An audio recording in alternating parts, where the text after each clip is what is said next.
Alright, hello everyone. We are back grinding some Tour 7 here. So I'm going to do my best to get kind of a nice library for you guys. Here's Santa Ventura Hole 7, par 5. This should be one of the new ones. Which is nice because this might not be in my library too much. Oh, nope. It is one of the new ones, but it's just a redesigned one. One of the biggest tips I can give you for this one, make sure you keep a semi-good power ball on.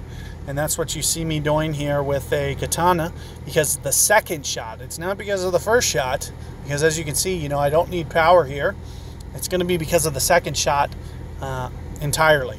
So notice what I'm doing with my spin. I'm keeping it a little bit down just to keep it a little on the short side. And what keeping it on the short side is going to help to do is it's going to keep the shielded view of the trees. And here I'm only going to play right around 3 rings. I'm not going to use curls. Sometimes I will. But since the wind is pointed right to left, I'm just going to let the, momentum just kind of take it over towards the rough.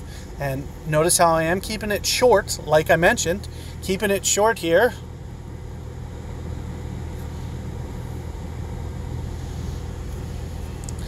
Keeping it short keeps those trees out of play. So all that is going to be a very good tip for you guys. And ever since they redesigned this fairway in green, the hole out on this becomes monumentally harder.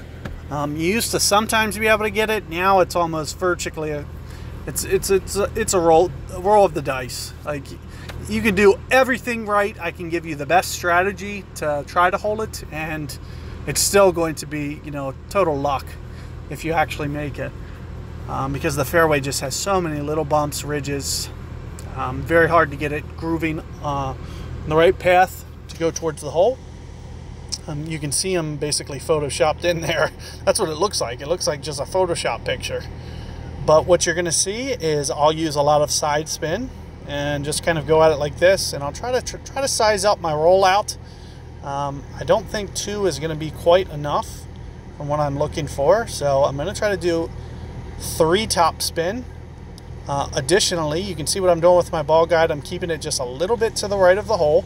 Additionally, I'm going to go at least 3 rings here because I'm into power. You see it says plus 8 yards, which means regular ring play need not apply. So you need to over adjust when you have when you're into power like that, because the sniper ring number only is good for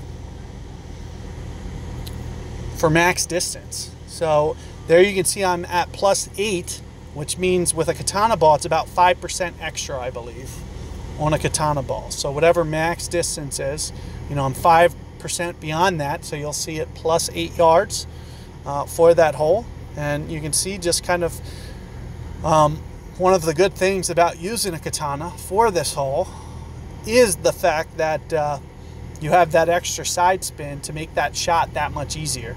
You can see that if my opponent wants to give this a good run, he's going to need quite a bit of curl with a marlin ball. So, anytime that you have to curl it like this, you get small amounts of loss of precision. But let's see what my opponent can do here. Run it up here. Like I said, it's going to be very, very challenging to make this anyway. It's going to virtually come down to shootout 99% of the time, unless one of you makes a mistake. It's basically what it's going to come down to.